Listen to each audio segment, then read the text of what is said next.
Hello అందరికీ, ఇవాల్టి recipe వచ్చేసి చామదుంపల పులుసు.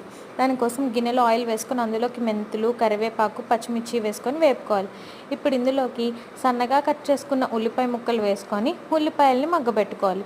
ఉల్లిపాయలు త్వరగా మగ్గడం కోసం ఇందులోకి ఉప్పుని వేసుకోవాలి.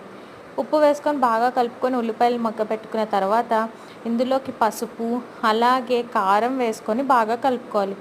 కారం వేగిన తర్వాత అందులోకి మనం ఉడకపెట్టి పీల్ చేసుకున్న చామదుంపల్ని వేసుకోవాలండి. చామదుంపలు ఉల్లిపాయ దాంతో బాగా కలుపుకున్న తర్వాత ఇందులోకి నానబెట్టుకున్న చింతపండు పులుసు అలాగే తగినన్ని నీళ్లు పోసుకోవాలి. ఇప్పుడు పులుసు అనేది ఉడుకు పట్టి చిక్కపడుతున్నప్పుడు అందులోకి ధనియాల పొడి, జీలకర్ర పొడి అలాగే బెల్లం ఏంటంటే స్వీట్గా తింటారు కొంతమంది, పులుసు కావాలంటే వేసుకోవచ్చు, లేదంటే స్కిప్ చేయొచ్చు.